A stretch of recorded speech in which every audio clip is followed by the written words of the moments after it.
قال الله تبارك وتعالى في الكلام المجيد والفرقان الحميد فأعوذ بالله من الشيطان الرجيم بسم الله الرحمن الرحيم إن الله وملائكته يصلون على النبي يا أيها الذين آمنوا صلوا عليه وسلموا تسليما اللهم صل على محمد وعلى آل محمد كما صليت على إبراهيم وعلى آل إبراهيم إنك حميد مجيد اللهم بارك على محمد وعلى آل محمد كما باركت على إبراهيم وعلى آل إبراهيم إنك حميد مجيد رب اشرح لي صدري ويسر لي أمري واحلل عقدة من لساني يفقهوا قولي. الحمدللہ آج اللہ کے فضل و کرم سے ہم سورۃ الاحزاب کے تعلق سے کنسنٹریشن کریں گے۔ یہ سورہ نمبر 33 ہے، اس کے 73 آیات ہیں اور 9 اب تک ہم جو سورہ بقرہ اور سورہ آل عمران کے بعد سے ہم نے سلسلہ شروع کیا تو یہ کافی زمانے تک ہم مکی صورتوں کے تعلق سے کنسنٹریشن کرتے رہیں۔ اب کافی گیپ کے بعد اب یہ مدنی صورت شروع کر رہے ہیں ہم۔ یہ اس میں جو 9 رکوع ہیں ان میں سے پہلے 3 رکوع جو ہے جنگ خندق کے تعلق سے ہے، جو بیٹل آف ٹرینچ بولتے ہیں اس کے تعلق سے ہے۔ اس کے بعد کے 4 رکوع میں زیادہ کچھ تفصیلات ہیں۔ یہ 4 رکوع جنگ خندق کے تعلق سے ہے۔ اس کے بعد کے جو رکوع ہیں ان میں میں صرف ایک پوائنٹ مینشن کروں گا، کیونکہ اس کے بعد میں جو پوائنٹس میں ڈسکس کرنا چاہتا ہوں وہ اس میں سے میں پک اپ کرتا ہوں جو میں پوائنٹ ڈسکس کرنا چاہتا ہوں۔ اب جو لوگ نئے آج جوائن کریں تو ان کو بھی پتہ چلے گا کہ یہ پوری سورہ کی میں ترجمہ تفسیر نہیں کرتا، صرف پوائنٹس چیک اپ کر کے ان میں سے ڈسکس کر دیتا ہوں میں۔ تو پہلے 3 رکوع جنگ خندق کے تعلق سے ہے۔ اس کے بعد جو چوتھا رکوع ہے اس میں امہات المومنین کے تعلق سے ڈسکشن ہوا ہے۔ 5ویں رکوع میں رسول اکرم صلی اللہ علیہ وسلم کا حکم ہے، متبنہ بیٹا ہے اور ختم نبوت کے تعلق سے بھی بیان کیا گیا ہے۔ 6 رکوع میں جو ہے نکاح ہے اور طلاق کے تعلق سے کچھ ہے، اور حضور اکرم صلی اللہ علیہ وسلم کے بھی نکاح کے بارے میں اللہ تعالیٰ نے بیان کیا ہے۔ 7ویں رکوع میں نبی صلی اللہ علیہ وسلم سے اہمیت اور محبت کا ایک اشارہ ہے اور درود شریف کے تعلق سے بتایا گیا ہے۔ 8ویں رکوع میں پردے کے جو پہلے احکام تھے وہ ڈسکس کیے ہیں، اور قیامت کے بارے میں سوال کیا جاتا ہے۔ وہ لوگ ہمیشہ پوچھتے ہیں کہ قیامت کب آئے گی، تو کیا کب آنے والی ہے، ہم کو بتائیں، کہیں گے۔ اور 9ویں رکوع میں سچ بات کے تعلق سے بتایا گیا ہے، اور یہ جو سچ بات ہے یہ خطبہ نکاح میں اکثر یہ آیت ہم پڑھتے ہیں، تو اسی لیے میں پھر انشاءاللہ جب وہ 9 رکوع آئے گا اس میں بیان کر دوں گا۔ امانت کے تعلق سے بھی ہے کہ امانت کوئی اٹھا نہیں سکتا، دوسروں نے عاجزی کی، ظاہر کی، معافی چاہی اور انسان نے اس کو اٹھا لیا، نادان انسان۔ اس سارے 9 جو رکوع ہیں ان کا ایک چھوٹا سا میں آپ کے سامنے اسکیچ رکھ دیا ہوں، مگر میں جو کانسنٹریٹ کروں گا پہلے رکوع میں جو بتایا گیا ہے اس میں ایک لفظ آیا ہے، میں آپ کے سامنے بیان کر دینا چاہتا ہوں۔ وہ کیا ہے؟ اعوذ باللہ من الشیطان الرجیم بسم اللہ الرحمن الرحیم ما جعل اللہ لرجل من قلبین فی جوفہ۔ اللہ تعالیٰ فرماتے ہیں کسی مرد کے دل میں کسی مرد کے جسم میں 2 دل نہیں ہوتے۔ یہ کس لیے بتایا گیا؟ کیونکہ قریش میں اس زمانے میں تھے، ایک آدمی تھا، اس کا نام تھا ابو معمر، اور وہ بہت انٹیلیجنٹ تھا۔ وہ اس کے تعلق سے کئی لوگ سمجھتے تھے کہ بہت ہی ٹیلنٹڈ ہے، تو اس لوگ یہ سمجھتے تھے کہ اس کے پاس 2 دل ہیں۔ 2 دل سے مطلب یہ کہ ہم لوگ جو دل بولتے ہیں وہ دماغ کے تعلق سے آتا ہے، تو وہ لوگ کہتے تھے کہ اس کے 2 دل ہیں، مطلب یہ کہ اس کا دماغ اتنا تازہ ہے کہ کوئی چیز بھولتا نہیں، جو چیز بتائے وہ ہمیشہ یاد رہتی ہے اس کے سامنے۔ تو یہ 2-3 چیزیں اس کے ساتھ چل رہے تھے۔ تو اللہ تعالیٰ فرماتے ہیں کسی مرد کے، خاص طور پہ یہاں غور کریں، میں آپ کو اس کے تعلق سے تھوڑا سا ڈسکس کرنا چاہ رہا ہوں، کسی مرد کے جسم میں 2 دل نہیں رہتے۔ تو اللہ تعالیٰ اس کا انکار کر دیں کہ تم لوگ جیسے سمجھتے ہیں کہ اس انسان کے پاس 2 دل ہے تاکہ یہ ٹیلنٹڈ ہے، تو یہ اس کے تعلق سے یہ بات تھی۔ مگر ایک قرآن کے میریکل کے تعلق سے بھی آپ بیان کر دیتا ہوں۔ قرآن کا میریکل بھی کیا ہے کہ اللہ تعالیٰ نے لفظ انسان نہیں چوز کیا، اللہ تعالیٰ نے جو چوز کیا ہے وہ کیا ہے, کسی مرد کے جسم میں 2 دل نہیں رہتے. بہت امپورٹنٹ پوائنٹ ہے, اب آپ کو غور کرنے کے لیے کہہ رہا ہوں, کیونکہ اللہ تعالیٰ لفظ انسان بھی استعمال کر سکتے تھے, لیکن انسان نے استعمال کرے کسی مرد کے جسم میں 2 دل نہیں رہے. تو اس کے واسطے ایک یہ میراکل کیوں ہے, کیونکہ جب کوئی عورت پریگننٹ ہوتی ہے تو ایک خود اس کا اپنا دل رہتا ہے اور ایک بیبی کا دل رہتا ہے, جو ووم میں ہے نا, رحم میں جو بچہ ہے, تو اس کے پاس بھی دل ہے. تو اس عورت کے جسم میں 2 دل ہو گئے, ایک تو خود اپنا دل ہے, دوسرا جو بیبی پیٹ میں ہے اس کا دل ہے. تو کتنی میراکل آف قرآن جو بول سکتے ہیں, اللہ تعالیٰ نے کیسا استعمال کیا ہے کہ اس میں لفظ استعمال کیا ہے, کسی مرد جسم میں 2 دل نہیں رہتے. اور اگر انسان استعمال کرتے تو وہ سوٹ نہیں کرتا, کیونکہ جب عورت پریگننٹ ہے تو اس کے پاس 2 دل ہو گئے. ایک خالی امپورٹنٹ پوائنٹ تھا, میں ظاہر کر دینا تھا. اور پہلے رکوع میں جو چیز ڈسکس کیے ہیں اس میں 3 چیزوں کو ڈینائی کیا گیا ہے اس کی احتیاط کرنے کے لیے. ایک تو یہ کہ کسی مرد کے اندر جسم میں 2 دل نہیں رہتے. دوسرا پوائنٹ جو ہے زہار سے منع کیا گیا ہے. زہار کیا تھا, مشرکین کیا کرتے تھے, جب اپنی بیوی سے کچھ چیز پہ ناراض ہو جاتے تو اس کو کہتے تھے کہ تم ایسے ہے جیسے میری ماں کی پیٹھ ہے. اور اس کی تفصیل جو ہے وہ 28ویں جو پارہ ہے اس میں آتے ہیں, قد سمع اللہ جو سورہ شروع ہو رہا ہے, اس میں جو انہوں نے زہار کر دیا تھا تو اس کے تعلق سے ہے کہ زہار کرنے سے کوئی تمہاری بیوی تمہاری ماں نہیں بن سکتی. اور نمبر 3 جو ہے متبنہ, جو بیٹا قریش جو بنا لیتے تھے, یہ کسی لڑکے کو اگر آپ بولے کہ میرا بیٹا ہے, اڈاپشن کر دیے, تو اس کا حق ان کی اپنی اولاد سے بڑھ جاتا تھا. اور جتنا بھی اس کے بعد جو ان کی جو وراثت تقسیم ہوتی تھی تو زیادہ سے زیادہ وراثت جو ہے متبنہ بیٹے کو, جو اڈاپٹڈ سن تھا, اس کو ملتی تھی. وہ کہتے تھے کہ حقیقی بچوں سے زیادہ اس کا مقام ہے. تو اللہ تعالیٰ نے بتا دیا کہ متبنہ جو ہے اس کا انکار کر دیا گیا ہے کہ یہ اس کا کوئی حق نہیں بنتا, اور متبنہ بیٹا جو ہے وہ صحیح بیٹے کی جگہ مقام نہیں لے سکتا, تو اس کے انکار کر دیا گیا. اس تعلق سے میں ایک آپ کے سامنے زید بن حارثہ کا قصہ لانا چاہتا ہوں. اگر تھوڑا سا ٹائم لگے گا, مگر مجھے اس میں کافی انٹرسٹ ہے اور میں چاہتا ہوں کہ آپ کے سامنے یہ تفصیل آپ آ جائے تو بہت اچھا ہے.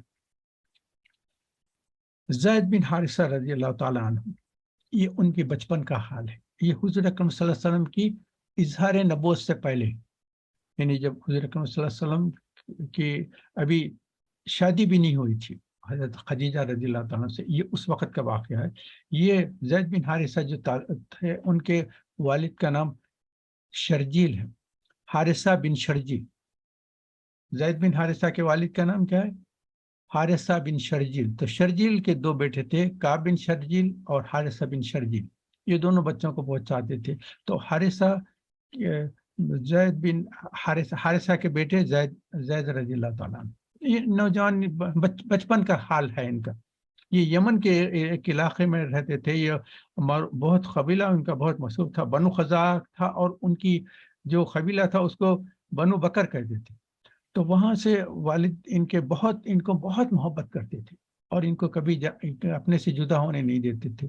مگر ان کی بیگم نے کہا کہ ایک مرتبہ میں اپنے لوگوں سے ملانا چاہ رہی ہوں, میں بہت زمانے سے یہاں ہوں, بہت عرصہ ہو گیا, میں اپنے والدین اور اپنے رشتہ داروں سے ملنے جانا چاہتا ہوں. تو پہلے تو اجازت نہیں دے رہے تھے, مگر بہت اصرار کرنے کے بعد انہوں نے اجازت دی اور کہا کہ زید کا بہت خیال رکھنا, کہ دیکھو تم لے جا رہے ہو, میں تو اجازت تو دینا نہیں چاہتا, مگر تم اپنے لوگوں سے ملانا چاہتا ہوں تو میں اس کو روکنا بھی نہیں چاہتا. تو ان کو اجازت دے دی, مگر تاکید کر دی کہ بہت ان کا خیال کر. تو زید بن حارثہ کو لے کر ان کی والدہ سفر کر رہے ہیں, کیونکہ اس زمانے کا سفر ایسا رہتا تھا کہ جیسا ہمارے پاس تھوڑے دن گرمی ہو رہی تو آپ دیکھ رہے ہیں کیا ایسی گرمی, تیز گرمی رہتی ہے, تو وہاں اس سے بہت زیادہ گرمی ہوا کرتی تھی.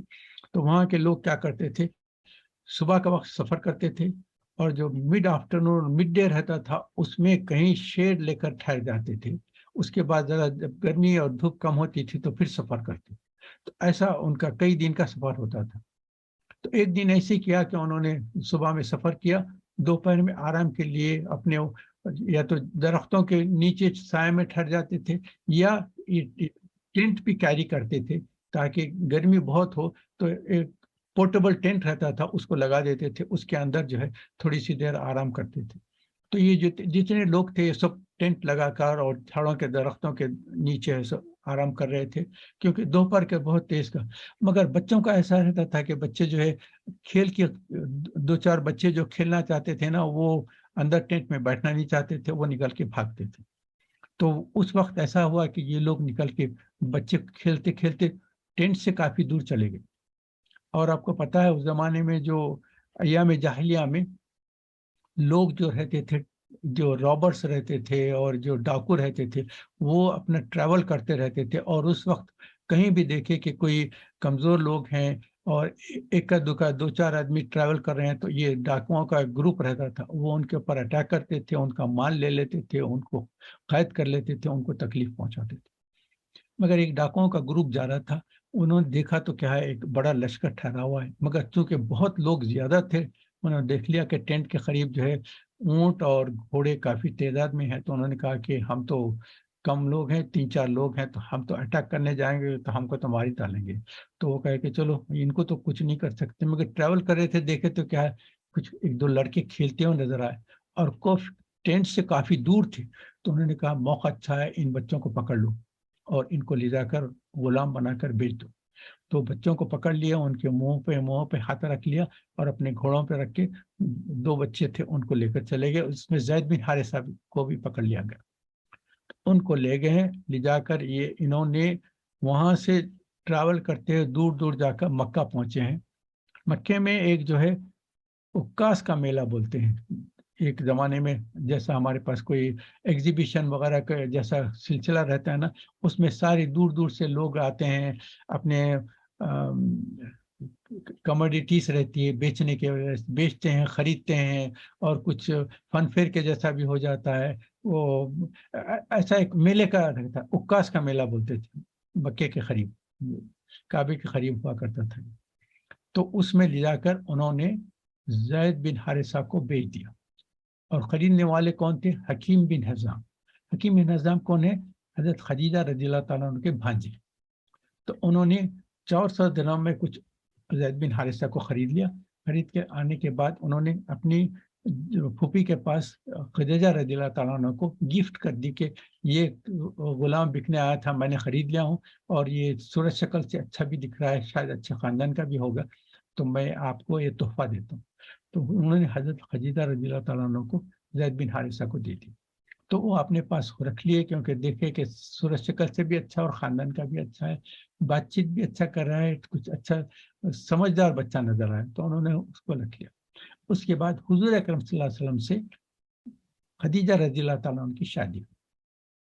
جب ان کی شادی ہوئی ہے تو اس وقت خدیجہ رضی اللہ تعالیٰ عنہ نے زید بن حارثہ کو اپنی طرف سے تحفہ دیا کہ یہ جیسا ویڈنگ گفٹ جیسا بولتے ہیں نا, تو انہوں نے کہا کہ یہ شادی کا میرے طرف سے تحفہ ہے کہ زید کو میں آپ کے حوالے کرتی ہوں.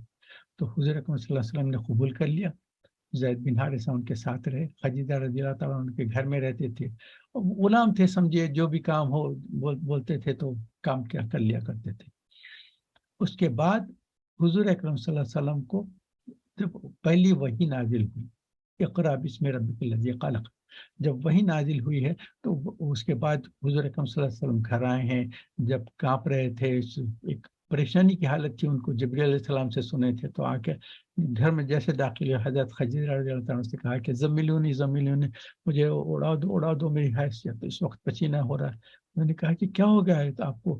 تو پھر حضور اکرم صلی اللہ علیہ وسلم نے ان کے سامنے ساری تفصیلات بیان کی, ایسا ہوا تھا ایسا. تو پھر اس وقت خدیجہ رضی اللہ تعالیٰ نے ان کو تسکین دی کہ آپ پریشان مت ہو, آپ کے ساتھ کچھ غلطی, کچھ ایسی کوئی بات نہیں ہوئی, آپ نیک ہیں, آپ غریب خیال رکھنے والے ہیں, اللہ تعالیٰ آپ کو ضائع نہیں کرے گا, تو آپ پریشان. تسکین دی, اور ان کو جو سپورٹ ہونا تھا اس وقت انہوں نے سپورٹ دیا, جس کو حضور صلی اللہ علیہ وسلم کہتے ہیں کہ میں ساری عمر خدیجہ نے جو میرے ساتھ جو تسکین دی تھی اور میرے کو سپورٹ کی تھی وہ ہمیشہ مجھے یاد رہے گی. تو یہ بہت اہم پوائنٹ ہے. تو اس وقت جب انہوں نے ڈکلیئر کیا کہ اللہ تعالیٰ نے مجھے وحی بھیجی ہے اور مجھے رسول بنایا گیا ہے, تو سب سے پہلے جو اسلام قبول کرنے والوں میں سب سے فرسٹ 4 بتاتے ہیں. فرسٹ 4 عورتوں میں خدیجہ رضی اللہ تعالیٰ عنہ، غلاموں میں زید بن حارثہ رضی اللہ تعالیٰ عنہ، مردوں میں ابوبکر صدیق رضی اللہ تعالیٰ عنہ، اور بچوں میں علی رضی اللہ تعالیٰ عنہ. یہ فرسٹ 4 ہے جس میں اسلام کو قبول کیا اور ایمان لائے. حضور اکرم صلی اللہ علیہ وسلم پہ ایمان جو سب سے پہلے لانے والوں میں 4 ہیں، فرسٹ 4 ہیں. خدیجہ رضی اللہ تعالیٰ عنہ، زید بن حارثہ غلاموں میں، ابوبکر صدیق مردوں میں، علی رضی اللہ تعالیٰ عنہ بچوں میں. تو یہ فرسٹ 4 میں ہے. تو زید بن حارثہ سب سے ابتدا میں جو ایمان لانے والوں میں ان کا شمار ہوتا ہے. اس کے بعد حضور اکرم صلی اللہ علیہ وسلم کے زمانے تک ان کے ساتھ رہے. اچھا، اب دوسری سائڈ پہ آئیے. زید بن حارثہ جو زید کے والد جو حارثہ بن شرجیل تھے، ان کو پھر جب بیگم ان کی جو سفر پہ جا رہے تھے، جب ایسا ہوگا تو وہ سفر پہ جا بھی نہیں سکے.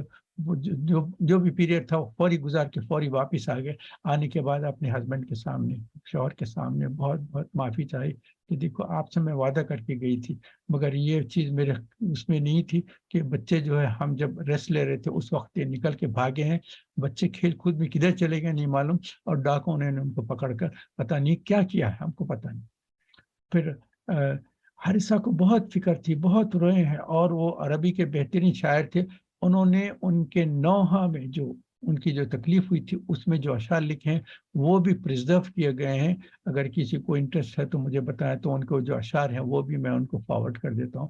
بڑے خاص طور پہ لکھے ہیں، ان کا دل بہت دکھا ہے اور بڑے تڑپتے تھے. اب مجھے اس سے ایک خیال ہوتا ہے، جیسا یعقوب علیہ السلام یوسف علیہ السلام سے محبت کرتے تھے، جب یوسف علیہ السلام کو پتہ چلا کہ وہ ہے تو ان کو کتنی تکلیف ہوئی، روتے تھے، اتنا روئے ہیں کہ ان کی آنکھیں سفید ہو گئی تھی، آنکھیں جاتی رہی تھی. تو اتنا تو نہیں ہے، مگر حارثہ کو بھی بہت تکلیف ہوئی، بہت زمانے تک ان کا اثر رہا، اور لوگوں سے کہتے رہتے تھے کہ میرے بچے کے تعلق سے کوشش کرو. وہ خود بھی جتنا کوشش ہو سکتی تھی تلاش کیا. ان کو پتہ نہیں تھا کہ یہ مکے میں بیچا گیا ہے، مگر لوگوں سے بھی کہتے تھے کہ اگر حارثہ کے زید کے تعلق سے معلوم ہو تو مجھے اطلاع دینا مجھے. تو ایک زمانے کے بعد ان کے یمن کے جو قافلے والے تھے وہ عکاس کے میلے میں کوئی چیزیں خریدنے بیچنے کے لیے گئے. وہاں جب گئے ہیں تو وہاں عکاس کے میلے میں جب گئے ہیں تو وہاں سارے لوگ جمع ہوتے تھے، اس میں زید نظر آئے. تو یہ یمن کے جو لوگ تھے زید کو پہچان لیا، ان کے پاس گئے، ان سے کہا کہ تم زید ہو کیا؟ انہیں کہا کہ ہاں. انہیں کہا کہ دیکھو ہم حارثہ کے دوستوں میں سے ہے، اور حارثہ تم کو بہت مس کر رہے ہیں، بہت پریشان ہیں، تو تم کہاں ہیں؟ تو انہوں نے کہا کہ میں تو غلام بنا ہوا ہوں، میں ان کے پاس ہوں. تو انہوں نے جب معلوم کیا تو پتہ چلا کہ حضرت محمد صلی اللہ علیہ وسلم کے پاس غلام ہے، اور یہ عبد المطلب کے خاندان کے ہیں. تو وہ بہت متاثر ہوئے کہ یہ تو بہترین خاندان میں اور بہت اچھی جگہ تم ہے، وہ اللہ کا شکر ہے. تو پھر وہ واپس آئے. آنے کے بعد حارثہ کو بتا دیا کہ دیکھو خوشخبری ہے. تو انہوں نے کہا کیا ہوا؟ انہوں نے کہا کہ زید کو ہم نے دیکھ لیا. اتنا خوش ہوئے ہیں، اب ان کے ہاتھ پاؤں کو چومنا شروع کر دیا کہ کتنی اچھی خوشخبری لائے ہیں، میں آپ کو انعام دوں گا کچھ ایسا. اب آپ اندازہ کر سکتے ہیں ان کو کتنی خوشی ہوئی. اس کے بعد انہوں نے کہا کہ اچھی بات ہے، اب کہاں ہے؟ تو انہوں نے کہا کہ مکے میں. مگر آپ خوش ہو جاؤ کہ بہترین خاندان میں ہے، اور ہم نے دیکھا کہ زید ہنس خوش سے بات کر رہا تھا، کھاتا پیتا اور اچھا نظر آ رہا ہے. اس کا مطلب یہ ہے کہ وہ لوگ سختی کرنے والے نہیں، تو بہت اچھا ہے وہ. انہوں نے کہا کہ چلو اچھا ہے، مجھے پتہ بتا دو کہاں ہے. تو انہوں نے کہا کہ یہ خاندان میں مکے میں. تو اب حارثہ اپنے بھائی کو کہا، آپ سے کہا کہ دیکھو ہم دونوں جائیں گے اور زید کو لے کر آئیں گے، اور اپنے خاندان والوں سے کہا کہ، اور اپنے رشتہ داروں سے اور یمن کے جو بھی لوگ جاننے والے تھے ان سب سے کہا کہ ہم کو جو ہے کچھ لون کی ضرورت ہے، کیونکہ زید جن کے پاس ہے پتہ نہیں کتنی رقم میں اس کو بیچا گیا تھا. ہم چاہتے ہیں کہ اس کو خرید کے واپس لائیں.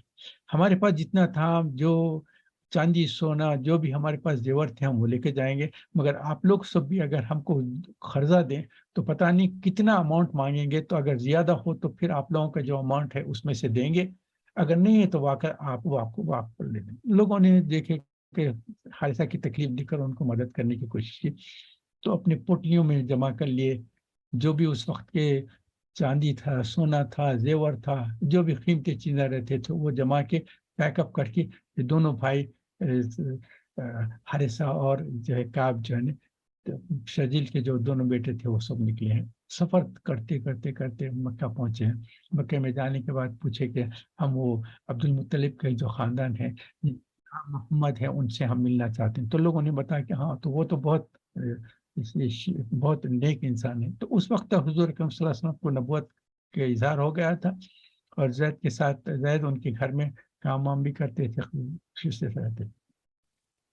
پتا کرتے کرتے اس کے بعد حضور اکرم صلی اللہ علیہ وسلم کو جب پتا گیا کہ یہ ہے تو انہوں نے سلام کیا, حضور اکرم صلی اللہ علیہ وسلم ملاقات کی. اس کے بعد ان سے کہا کہ ہم جو ہے یمن سے بنو بکر کی جو قبیلہ ہے وہاں سے آئے ہیں. تو اس نے کہا کہ کیسا ہے؟ انہوں نے کہا کہ ہماری ایک امانت آپ کے پاس ہے. انہوں نے کہا کہ کیا ہے؟ انہوں نے کہا کہ میں حارثہ اور میرے بھائی کعب ہیں, ہم شرجیل کے بچے ہیں. اور حارثہ نے کہا کہ میرا بیٹا زید ہے. زید کے والد ہیں؟ تو انہوں نے کہا ہاں زید ہے. ہمارا بہترین, میرا بہت بہت محبت والا بچہ ہے, میں اس سے جدائی کو برداشت نہیں کر سکتا تھا. تو اب مجھے پتا چلا ہے کہ آپ ہیں, تو اب میں دیکھ رہا ہوں کہ آپ بہت نیک دل انسان نظر آ رہے ہیں, تو آپ میرے ساتھ بہت رحم کا معاملہ کریں گے. انہوں نے کہا کہ ہاں بتائیے کیا ہے. انہوں نے کہا کہ ہم جو ہے زید کو آپ کو غلام بنا کر بھیج دیا گیا تھا, تو آپ نے تو جو بھی پیسے دے کر خریدا گیا تھا, اب ہم دونوں بھائی آئے ہیں اور ہمارے خاندان سے جو ہے پیسہ بھی جمع کر کے لائے ہیں. ہم زید کو آپ جو بھی اماؤنٹ بتائیں گے ہم اس پہ خرید کے لے جانا چاہتے ہیں, اور ہم آپ کے احسان مند رہیں گے. آپ ہماری یہ گزارش کو قبول کر لیں. حضور اکرم صلی اللہ علیہ وسلم نے, اب حضور اکرم صلی اللہ علیہ وسلم کی رحمت کو کون سمجھ سکتا ہے, اس نے کہا کہ ہاں کوئی بات نہیں, کوئی بات نہیں, آپ بیٹھو بیٹھو, مگر آپ سے ایک وعدہ لینا چاہتا ہوں. انہوں نے کہا کہ آپ جو بولیں, آپ جو کنڈیشن بولیں اس کے لیے ہم تیار. انہوں نے کہا کہ نہیں کوئی کنڈیشن نہیں, ایک ہی چیز ہے, اگر زید خوشی سے جانا چاہے تو میں آپ کو بغیر پیسوں کے اس کو دے دیتا. لیکن انہوں نے کہا کہ لیکن کیا ہے, اب ہم تو پیسہ بھی لے کر. انہوں نے کہا نہیں, لیکن یہ ہے اگر زید اپنی خوشی سے میرے ساتھ رہنا چاہے تو آپ لوگ جبر نہیں کرنا. انہوں نے کہا کہ آپ کیا بات کر رہے ہیں, آپ کے پاس غلام بن کے رہے گا اور ہمارے پاس ماں باپ کے پاس اپنے خاندان میں آ کے رہے گا, وہ کیسا نہ کرے گا. انہوں نے کہا کہ نہیں, صرف مجھ سے وعدہ کر لو, اگر خوشی سے جانا چاہے ایک پیسہ نہیں, زید کو آپ لے کر چلے جائیں, اور اگر وہ کہے گا کہ وہ خوشی سے میرے پاس رہنا چاہے تو آپ جبر نہیں کریں. انہوں نے کہا کہ بالکل, آپ 100% آپ سے وعدہ کرتے ہیں کہ ہم کوئی جبر نہیں کریں. اس کے بعد حضور نے کہا کہ زید کو پکارا, بلوایا. تو جب زید آئے ہیں تو اپنے والد اور چچا کو دیکھ کر ایک دم محبت, بھاگے ہیں, باپ سے اور چچا سے گلے لگے ہیں, ملے ہیں. انہوں نے ان کی آنکھوں میں بھی آنسو, ان کے بھی آنکھوں میں سے سامنے بٹھا دیے, بیٹھ کے بولے بیٹے بات کرو, بات کرنا ہے. آپ کی اماں بھی مس کر رہے ہیں, ہم خاندان والے سب آپ کو مس کر رہے ہیں, کتنا زمانہ ہوگا, کہاں چلے گئے تھے تم, کیا بیٹھ کے بہت بات چیت کرے. اس کے بعد کہا کہ بیٹے آپ جس کے پاس ہے ان سے زیادہ نیک انسان میں نے کبھی نہیں دیا, ان سے زیادہ رحم دل انسان اور نیک انسان میں نے آج تک اپنی عمر میں نہیں دیکھا. اتنے نیک ہیں. ہم نے تو دیکھو یہ پوٹلیاں جو ہے نا, اس میں چاندی سونا زیور اٹھا کر اپنا بھی لائے ہیں اور خاندان اور یمن کے علاقے لوگوں کا بھی لائے ہیں. ہم تو تم کو خریدنے کے لیے سارا ہے, مگر اس نیک انسان کی بات دیکھو. انہوں نے کہا کہ میں جو ہے زید کو بغیر رقم کے واپس کر دیتا ہوں. انہوں نے کہا کہ مگر بیٹے ایک انہوں نے کنڈیشن رکھا ہے. اب دیکھو کتنے نیک انسان ہیں, وہ کہہ رہے ہیں کہ اگر زید خوشی سے جانا چاہے تو میں ایک بھی پیسہ نہیں دوں گا, مگر انہوں نے ایک ہمارے سے وعدہ بھی لیا ہے کہ اگر زید اپنی خوشی سے اگر نہ جانا چاہے اور میرے پاس رہنا چاہے تو اس کے اوپر جبر نہیں کرنا ہے. مگر بیٹے دیکھو, آپ یس یا نو بول سکتے ہیں, کہ آپ دیکھو آپ اپنے والد اور والدہ کے پاس جائیں گے, اپنے خاندان میں رہنے کی کوشش کریں گے نا, اس سے تو بیٹے کے سامنے ایسا بول رہے ہیں. تو زید سننے کے بعد ایک دم گردن نیچے کر لی. کہا کہ بیٹے کیا سوچ رہے ہیں. انہوں نے کہا خاموش رہے, بیٹے بولو کیا بول رہے ہیں. انہوں نے کہا کہ میرے باپ ابا جان اور میرے چچا, آپ سے زیادہ مجھے کس سے محبت ہوگی, میری امی سے اور آپ سے, میرے خاندان والوں سے زیادہ کتنی خوشی ہوگی, کتنا ملنا چاہے گا, کتنی محبت ہے.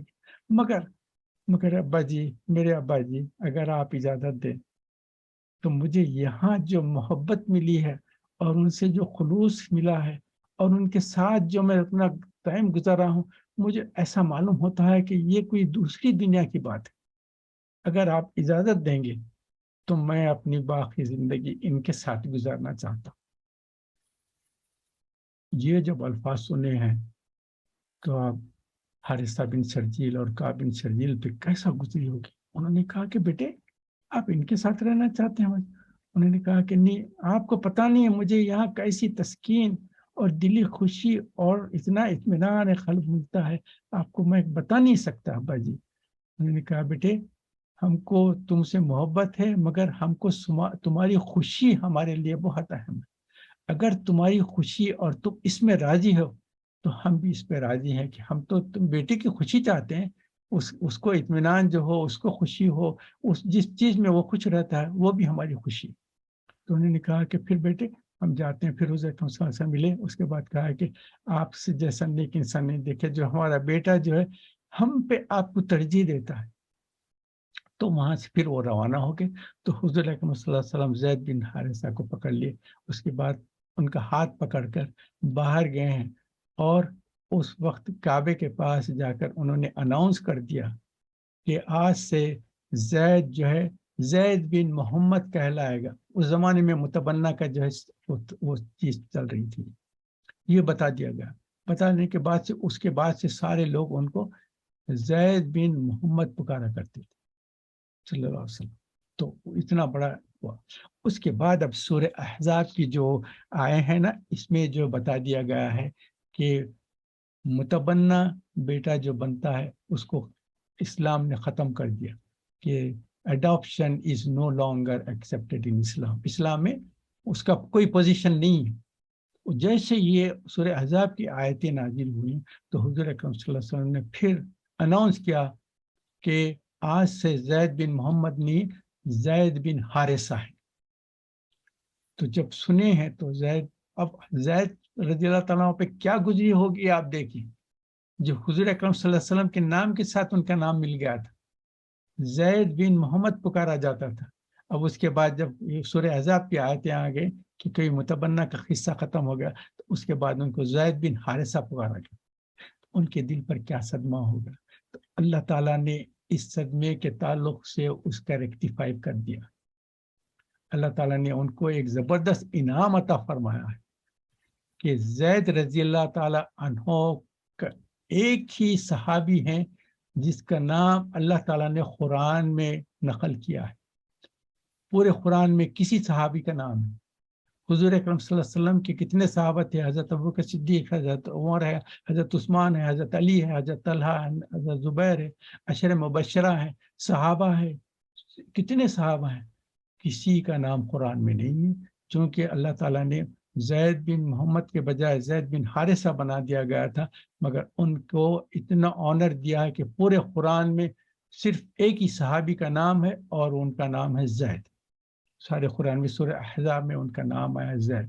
تو یہ ریکٹیفائی ہو گیا ہے جو اللہ تعالیٰ نے ان سے جو چیز کی تھی۔ اب اس میں اس قصے کو تفصیل سے میں بیان کیا ہوں کیونکہ سورہ احزاب میں یہ چیز آئی ہے۔ حضرت زید کو حضور اکرم صلی اللہ علیہ وسلم متبنہ بنانے کے پاس جو ختم ہو گیا تھا، اس کے بعد بھی ان کے ساتھ بہت محبت تھی، ان کا بہت رسپیکٹ کرتے تھے، کیونکہ اپنی خاندان پہ، والدین پہ انہوں نے حضور اکرم صلی اللہ علیہ وسلم کو ترجیح دی ہے، تو اس کی محبت تھی اور حضور اکرم صلی اللہ علیہ وسلم ان کا بڑا خیال کرتے تھے۔ اس کے بعد اپنی ایک کزن سسٹر زینب بن جہش رضی اللہ تعالیٰ عنہ، تو ان کی شادی نہیں ہوئی تھی، تو انہوں نے پیغام بھیجا کہ تمہاری شادی زید کے ساتھ کرنا چاہیے۔ تو ان کے بھائیوں نے کہا کہ آپ جو ہے زید، اگرچہ کہ آزاد کر دیے گئے تھے، آپ نے اپنا زید بن محمد بھی کہا تھا، پھر زید بن حارثہ ہو گئے، مگر یہ پھر بھی ہو تو ان کا بیک گراؤنڈ کتنے اچھے خاندان سے ہو، مگر ایک زمانہ ان پہ ایسا ہوا ہے کہ ان کے اوپر غلامی کا لیبل لگ گیا تھا۔ تو ہم جو ہے عبد المطلب کے بڑے، قریش کے بڑے زبردست اعلیٰ خاندان کے لوگ ہیں، وہ کسی غلام کے ساتھ کیسی ہم اپنی بہن کی شادی کرائیں گے؟ تو وہ تھوڑا سا آرگیو کر رہے تھے، مگر اللہ تعالیٰ نے سورہ احزاب میں بھی آیت نازل کہی ہے کہ جب جس تعلق سے حضور اکرم صلی اللہ علیہ وسلم کوئی چیز ڈیسائیڈ کر لیں تو پھر تمہارے کو اپنا اوپینین دینے کا کوئی حق نہیں. تو اس کے تعلق سے بھی آگا. تو پھر حضرت زید کی شادی حضرت زینب بن جہش سے ہوئی. اس کے بعد پھر کافی عرصے تک رہا، مگر اس کے بعد انبن ہوتے رہی جس کی وجہ سے جو ہے اللہ تعالیٰ نے پھر یہ قرآن میں بتا دیا گیا کہ پھر اس کے بعد اجازت دی گئی ہے، اور پھر اللہ تعالیٰ نے حضور اکرم صلی اللہ علیہ وسلم کو اجازت دی کہ تم زید جب طلاق دے دیں گے تو پھر حضرت زینب سے تم نکاح کر سکتے ہیں. تو یہ جو ہے حضور اکرم صلی اللہ علیہ وسلم کو بہت پریشانی تھی، کیونکہ رول یہ تھا کہ اپنے متبنہ بیٹے کی جو بیوی ہے اس کو لوگ جو ہے وہ جو ہے اپنی جو ہے بہو شمار کرتے تھے، اور کوئی شادی کوئی بہو سے نہیں کر سکتا تھا اس زمانے کے لیے. مگر پھر حکم یہ ہوا کہ متبنہ جو بیٹا ہے وہ آپ کا ریئل بیٹا نہیں، تو اس کی جو متعلقہ بیوی ہے اس سے آپ شادی کر سکتے ہیں. تو اس کے لیے احکام دیے گئے، اور حضرت زینب بن جہش صاحب امہات المومنین ایک ہی ہے، انہوں نے کہا کہ میرا اور حضور کا نکاح اللہ تعالیٰ نے آسمانوں پہ کیا ہے، اور جبرائیل علیہ السلام نے اطلاع کے دی کہ آپ کا نکاح زینب بن جہش سے اللہ تعالیٰ نے آسمانوں میں کیا ہے. تو یہ بہت اہم چیز تھی، اہم پوائنٹ تھا یہاں ڈسکس کرنے کا تھا یہ. تو ایک چیز، اب یہ اس چیز کو میں یہ جب آپ پہلا رکوع پڑھیں گے تو اس میں بہت ساری چیزیں آ جائیں گے، زید بن حارثہ کے تعلق سے بھی آئیں گے. 2-3 چیزیں ہیں. میں اب جو ہے آج چونکہ کافی اس پہ ٹائم لگ گیا تو میں 1-2 پوائنٹ آپ کے سامنے اور کچھ رکھ دینا چاہتا ہوں. حضور اکرم صلی اللہ علیہ وسلم کے تعلق سے بھی یہ ہے کہ حضور اکرم صلی اللہ علیہ وسلم کا جو مقام ہے اور اللہ تعالیٰ کو ان سے جو محبت ہے اور اللہ تعالیٰ نے ان کا جو بلند مقام کیا، اس کے تعلق سے کچھ باتیں ہیں، کچھ ڈسکس کر لوں گا، کیونکہ اس سورۃ الاحزاب میں بعض باتیں ایسی آئیں حضور اکرم صلی اللہ علیہ وسلم کے تعلق سے جو میں آپ کو بتا دینا چاہتا ہوں. اللہ تعالیٰ نے سورہ احزاب میں آپ دیکھیں، آپ کو جب پڑھیں گے اس کے ترجمے میں جائیں گے، دیکھیے جب آپ کسی سے دوستی رہتی ہے اور اس دوست کا آپ بہت خیال کرنا چاہتے ہیں، تو جو باتیں آپ کے دوستوں کو جو بات ناگوار گزرتے ہیں مگر وہ بولنا نہیں چاہتے، تو آپ کیا کہتے ہیں کہ اچھا کوئی بات نہیں، تم بات بدلو، ہم لوگ تمہاری طرف سے بول دیں گے. ایسا جو بات ہوتی ہے نا، اب دیکھیے اللہ تعالیٰ نے حضور اکرم صلی اللہ علیہ وسلم کے تعلق سے باتیں کی ہیں. یہ سورہ احزاب میں دیکھیے کیا کہیں کہ نبی کے گھر میں بے تکلفی سے نہ جاؤ. یہ قرآن کی آیت ہے. سوائے ان کے جن کو وہ بلائیں گے. اہم بات یہ بتائی گئی ہے کہ اب آپ دیکھیں سبحان اللہ، یہ قرآن میں بتایا گیا ہے. اہم بات کیا ہے؟ اگر ان کے گھر میں کھانا پک رہا ہے تو امید لگا کر نہ رہو اور منتظر نہ رہنا کہ وہ کھانے پہ بلائیں گے تم کو. سورہ احزاب میں قرآن کی آیت. اب آپ سوچیں کہ اللہ تعالیٰ کو کتنی محبت ہے اور حضور اکرم صلی اللہ علیہ وسلم کے تعلق سے کتنا خیال ہے کہ لوگوں کو بتا رہے ہیں کہ نہیں، نبی کے گھر میں نہ جاؤ سوائے ان کے جس کو بلایا گیا. اور اہم بات کیا ہے؟ اگر ان کے گھر میں کھانا پک رہا ہے، کبھی کبھی پکتا تھا، کئی دن فاقے ہوتے تھے، کبھی پک رہا ہے، اور اگر تم کو پتہ چلا ہے کہ پک رہا ہے تو تم یہ منتظر نہ رہو کہ وہ تم کو کھانے پہ بلائیں گے. صرف جس کو کھانے پہ بلایا ہے پھر وہی لوگ آنا. اس کے بعد ایک اہم پوائنٹ آپ بتا دوں، ہم کیا کرتے ہیں کھانا کھانے کے بعد؟ کیا کرتے ہیں؟ کھانا تو کھا لیے نا، اب ذرا بیٹھ کے بات چیت کریں گے. بھائی کیا ہے، کچھ واقعات بتاؤ کہ کیا ہوا ہے تمہارے علاقے میں، کیا ہوا کہ تمہارے خاندان میں کیا، یہ بیٹھ کے باتیں کرتے ہیں نا. اب قرآن کی آیت دیکھیے، کھانے کے فوری بعد چلے جانا سورہ احزاب میں ہے. اس لیے دیکھیے قرآن کے سورہ احزاب، آپ آج سورہ احزاب پڑھیں، اس کی آیتیں دیکھیں، اس کے ترجمے جا کے میں جو بات کر رہا ہوں صحیح ہے نہیں دیکھ لیں. کھانے کے فوری بعد چلے جانا، بیٹھ کر باتیں نہ کرنا، اس سے ان کو تکلیف ہوتی ہے. یہ اللہ تعالیٰ فرما رہے ہیں اس سے میرے نبی کو تکلیف پہنچتی ہے، اور ان کے اخلاق ایسے ہیں کہ تم سے نہیں کہہ سکتے. اللہ پاک ان کی طرفداری کر کے یہ بات بتا رہے ہیں کیونکہ میرا نبی شرم کرتا ہے، شرم سے تمہارے سامنے بولنا نہیں چاہتا. وہ بلند اخلاق والا ہے، اس کی وجہ سے تم سے یہ نہیں بتاتے. اللہ تعالیٰ کہہ رہے ہیں کہ میں تم کو بتاتا ہوں. کتنی بڑی بات ہے، کتنی بڑا اللہ تعالیٰ کا ان کے اوپر ہے. اچھا، دوسرے اب ان کے حضور اکرم صلی اللہ علیہ وسلم کے تعلق سے کچھ اہم پوائنٹس ہیں میں آج بتا دینا چاہتا ہوں. کیونکہ اللہ تعالیٰ کیا کیے ہیں، جتنے انبیاء السلام جس کو مخاطب کرتے ہیں اللہ تعالیٰ کیسا پکارتے ہیں؟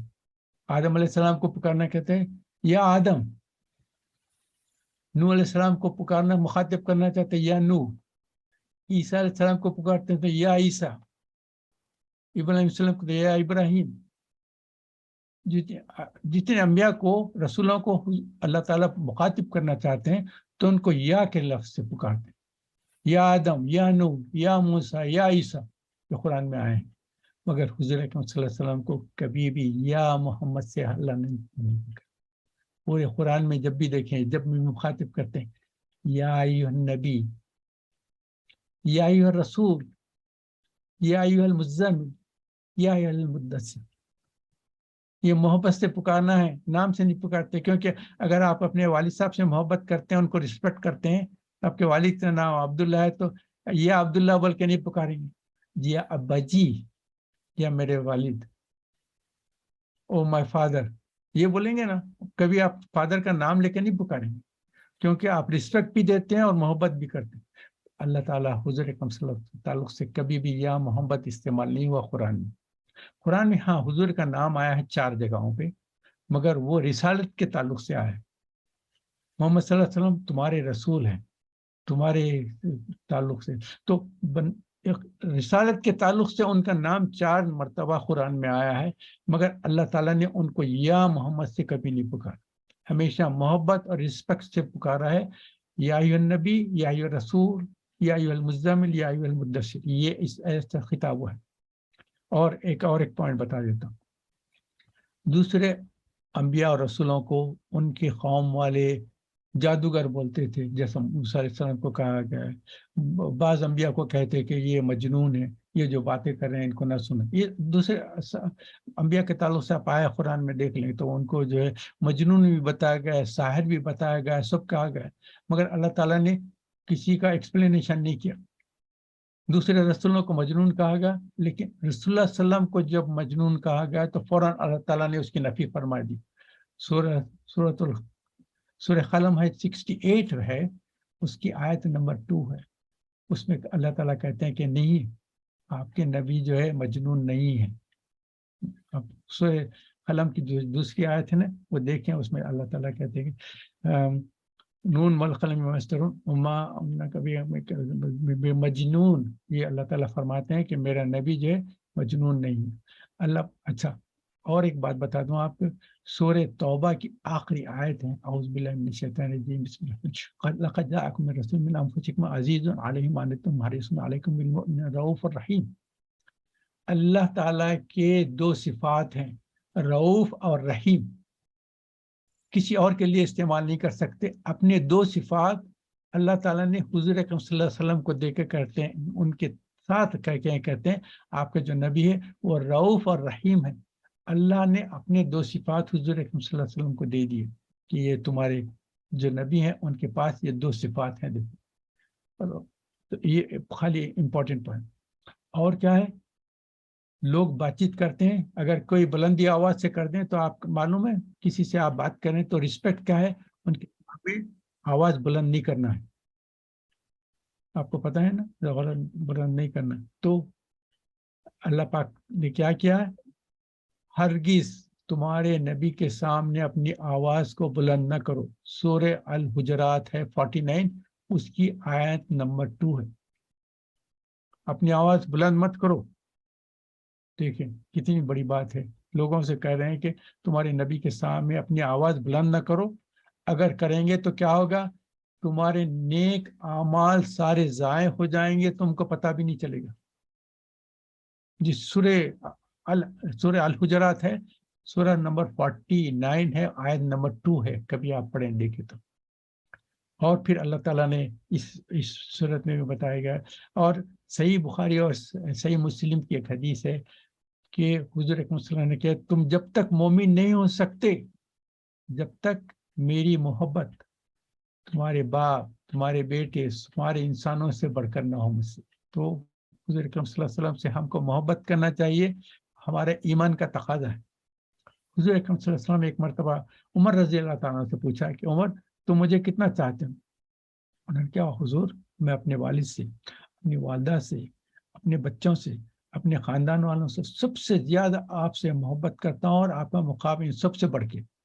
حضور نے کہا کہ اپنی جان سے، تو انہوں نے کہا کہ میں اپنی جان سے تو نہیں مگر اپنی اولاد سب سے زیادہ اپنے۔ حضور نے فرمایا کہ عمر، جب تک تم اپنی جان سے بھی زیادہ مجھ سے محبت نہ کرو گے اور میرا پوزیشن نہیں کریں گے تو جب تک ایمان والے نہیں بنیں۔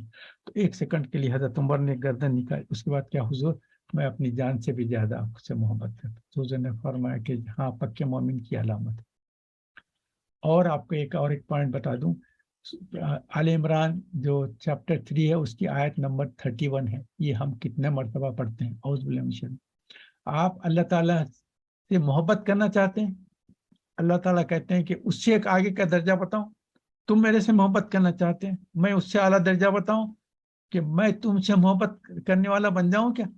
اب لوگ بولیں کہ اس سے بڑی کیا بات ہے؟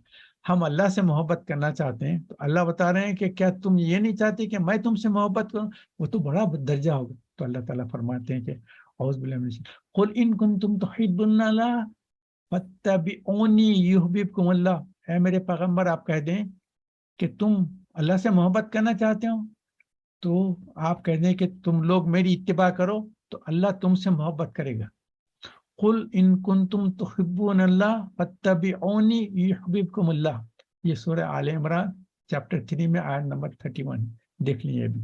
اس کے بعد آج کی جو سورہ احزاب میں جو ہے ہم درود شریف جو پڑھتے ہیں نا، ان اللہ و ملائکتہ یصلون علی النبی یا ایھا الذین آمنوا صلوا علیہ وسلموا تسلیما اللهم صل علی محمد وعلی آل محمد كما صليت على ابراهيم وعلى ال ابراهيم انك حميد مجيد اللهم بارك على محمد وعلى ال محمد كما باركت على ابراهيم وعلى ال ابراهيم انك حميد مجيد۔ یہ جو آیت میں ہمیشہ پڑھتا ہوں، آپ لوگ ہمیشہ پڑھتے ہیں اور ہمیشہ خطبوں میں آپ سنا کرتے ہیں، تو یہ آیت سورہ الاحزاب میں آئی ہے، یہ سورہ احزاب کی آیت ہے، یہ دیکھیں آج کی اس میں۔ اور اللہ تعالیٰ کہتے ہیں آدم علیہ السلام کے تعلق سے کیا تھا؟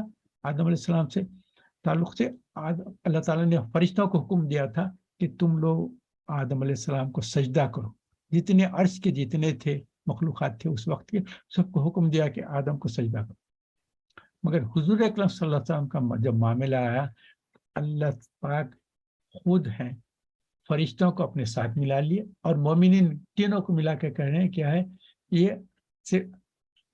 اللہ تعالیٰ بھی حضور پہ صلوات بھیجتے ہیں، فرشتوں تم بھی بھیجو اور مومن تم بھی۔ تو اللہ تعالیٰ کا کیا ہے؟ ان اللہ و ملائکۃ یصلون علی النبی، یصلون علی النبی، جو صلوات اللہ تعالیٰ بھیجتے ہیں وہ کیا ہے؟ اللہ تعالیٰ جو پہلے نمبر پہ خود اپنے کو اللہ تعالیٰ نے اپنے آپ کو لا لیا کہ میں بھی اس میں شامل ہوں، فرشتے بھی شامل ہیں اور مومنین بھی شامل ہیں۔ کتنا بڑا درجہ دیا اللہ تعالیٰ نے حضور اکرم صلی اللہ علیہ وسلم۔ تو اللہ تعالیٰ کا کیا، اللہ تعالیٰ کی صلاح کیا ہے؟ اللہ تعالیٰ کی صلاح کیا ہے؟ حضور اکرم صلی اللہ علیہ وسلم کی ثنا، ان کی تعریف کرنا اور ان پہ رحمت بھیجنا، یہ اللہ کی صلاح ہے۔ اور فرشتوں کی صلاح کیا ہے؟ فرشتے جو ہے اللہ تعالیٰ سے حضور اکرم صلی اللہ علیہ وسلم کی بلندی درجات کی دعا کرتے ہیں اور استغفار کرتے ہیں کہ ان کی امت کی بھی استغفار ہو جائے۔ اور مومنین کا صلاۃ کیا ہے؟ وہ دعا ہے، وہ کہتے ہیں نا کہ اللہم صلی علی محمد وعلی آل محمد کما صلیت علی ابراہیم وعلی آل ابراہیم انک حمید مجید اللہم بارک علی محمد وعلی آل محمد کما بارکت علی ابراہیم وعلی ابراہیم انک حمید مجید۔ یہ بہت دو چیز۔ اور ایک پوائنٹ یہاں بیان کر دینا چاہتا ہوں، مدینہ حضور اکرم صلی اللہ علیہ وسلم مدینہ کو ہجرت کرنے کے پہلے مدینہ کا نام یثرب تھا، اس ملک کا نام یثرب تھا۔ حضور اکرم صلی اللہ علیہ وسلم کے جب ہجرت کر کے جب آ گئے، اس کے بعد چونکہ حضور اکرم صلی اللہ علیہ وسلم آئے ہیں تو اس کا نام بدل کے یثرب کے بجائے مدینۃ النبی ہو گیا ہے، جس کو اب آج تک بھی ہم سارے، مدینہ کا مطلب شہر کے ہیں، جو ملک ہے اس کو کہتے ہیں، مگر مدینۃ النبی ہو گیا ہے۔ تو ہم جب بھی مدینہ کہیں گے تو مدینہ سے مراد مدینۃ النبی ہے، تو یثرب اس کا نام نہیں رہا، مگر سورہ احزاب میں اس پرانا نام یثرب کا لفظ آیا ہے، پھر پورے قرآن میں کہیں نہیں آیا، صرف سورہ احزاب میں یثرب آیا۔ تو ساری آپ کو یہ مینشن کر دینا چاہتا ہوں۔ تو اب ٹائم اتنا ہو گیا ہے کہ اصل جو جنگ تھی، جو سورہ احزاب جو جس جنگ کے تعلق سے جنگ خندق جو بیٹل آف ٹرنچ تھی، وہ کافی ڈیٹیل میں بیان کرنا چاہتے ہیں، مگر اب آج مجھے معاف کرنا، زید بن حارثہ کے تعلق سے مجھے بڑی محبت تھی ان کے تعلق سے، جو واقعہ تھا بیان کرنا چاہتا تھا میں، تو اس میں کافی ٹائم لگ گیا، مگر یہ ٹائم جو بھی لگا ہے بہت اہم ٹائم ہے، کیونکہ ہم کو حضرت زید بن حارثہ کے تعلق سے یہ تفصیلات معلوم ہو گیا، اور ان کا کیا مقام تھا، اور حضور اکرم صلی اللہ علیہ وسلم ان سے کیا محبت کرتے تھے، اور کیسا ان کو اپنے سے قریب ترین رکھتے تھے۔ حضرت عائشہ کہتے ہیں کہ زید بن حارثہ کا جو ہے شہید ہوئے ہیں جنگ موتا میں۔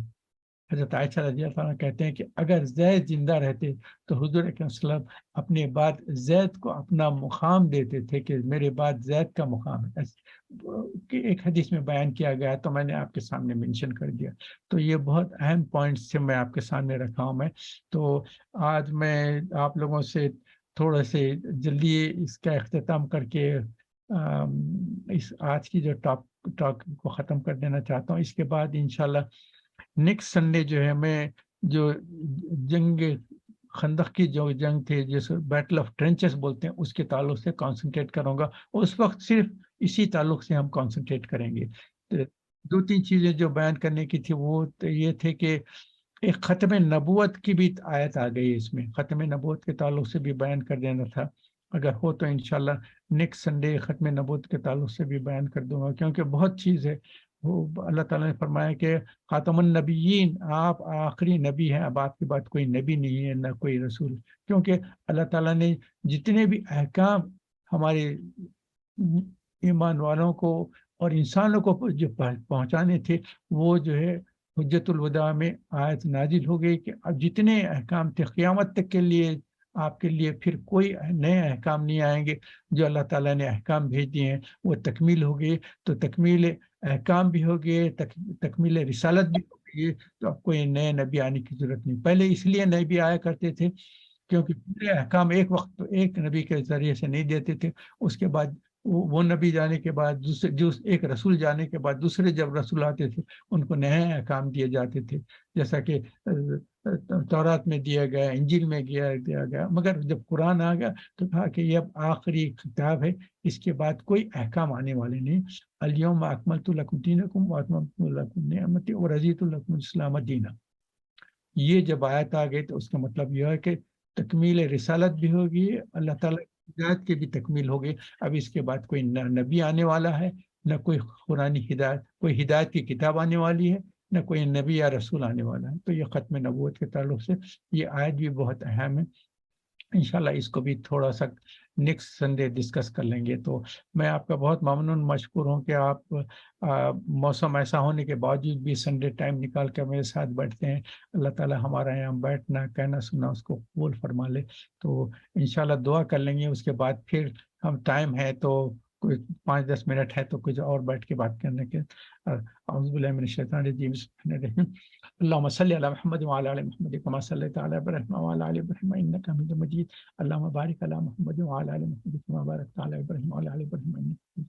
اللهم اني اسالك ايمانا كاملا ويقينا صادقا وعملا متقبلا ودعاء مستجابا ونذر رحمه وفضلا دائما واجرا عظيما وعلما نافعا كاملا واسعا ورزقا حلالا طيبا وبدنا صابرا ولسانا ذاكرا وقلبا خاشعا وقلبا صابرا وقلبا صادقا وقلبا منورا وتوبة نصوحا وتوبة قبل الموت وراحة عند الموت ومغفرة بعد الموت والعفو عند الحساب والفوز بالجنة والنجاة من النار۔ اللهم حبب إلينا الإيمان وزينه في قلوبنا وكره إلينا الكفر والفسوق والعصيان وجعلنا من الراشدين، وجعلنا من المتقين، وجعلنا من المحسنين، وجعلنا من المخلصين، وجعلنا من المخلصين، وجعلنا من المخلصين، وجعلنا من الصابرين، وجعلنا من الصابرين، وجعلنا من الصادقين، وجعلنا من الشاكرين، وجعلنا من عبادك الصالحين لا خوف عليهم يحزنون۔ ربنا آتنا في الدنيا حسنة وفي الآخرة حسنة وقنا عذاب النار۔ ربي ارحمهما كما ربياني صغيرا۔ ربنا هب لنا من ازواجنا وذرياتنا قرة اعين واجعلنا للمتقين اماما۔ فاطر السماوات والارض انت ولي في الدنيا والاخرة، توفني مسلما والحقني بالصالحين۔ آمین رب العالمین. سارے دعاؤں کو اپنے رحمت کے طفیل قربا، جو ہم سے خطائیں کوتاہیں ہو گئے اپنے رحمت کے طفیل معاف فرما لے، ہماری مغفرت فرما دے. اللہ تعالیٰ ہم جیسا یہاں بیٹھ کر یہ آپ کے قرآن کی اور حدیث کی اور نیک باتیں کریں، اللہ تعالیٰ ہم سب کو ایسے ہی جنت میں جنت الفردوس میں ہم سب کو بیٹھ کے آپ کے تعلق سے بات کرنے والے اور جنت میں بیٹھ کے ایک دوسرے کے ساتھ ایسی محفل جمع ہو جائے گی تو اس میں بیٹھ والے بنا دیں. آمین. جو ہم سے خطائیں ہیں وہ معاف فرما دے، جو بیمار ہیں ان کو شفا کاملہ عطا فرما، جو پریشان حال ہیں ان کی پریشانی کو دور فرما، جو قرض دار ہیں ان کو قرضوں سے نجات عطا فرما. ظلم اور مظالم ہو رہے ہیں اللہ تعالیٰ ان مظالم کو ان سے دور فرما دے. اللہ اپنی ساری امت محمدیہ پر اپنا رحم و کرم فرمائے. جہاں جہاں ان پہ سختیاں مصیبتیں تکالیف ہو رہے ہیں ان کو نجات عطا فرمائے. اللہ تعالیٰ ہم آپ سے اپنی رحمت کا توفیل سے ساری دعاؤں کو کرتے ہیں. ہر قسم کے بیماریاں، بلایات، نقصانات، فکروں، پریشانیوں، شرور اور جو بھی ناانصافیاں ہو رہے ہیں اللہ تعالیٰ ان سے ہم کو محفوظ فرما دے. اللہ تعالیٰ شیطان کے شر اور نفس کے شرور سے ہم آپ کی پناہ میں آتے ہیں. جب تک آپ ہم کو اپنی پناہ میں لائیں گے تو ہمارا کوئی ہدایت پر قائم نہیں رہ سکتے. اللہ آپ ہم کو ہدایت پر قائم رکھیں اور شیطان اور نفس کے شرور سے ہم کو محفوظ فرما دیں. آمین رب العالمین. آمین. سبحانک اللہم و بحمدک، نشہد ان لا الہ الا انت، نستغفرک و نتوب الیک. جزاک اللہ. شکریہ.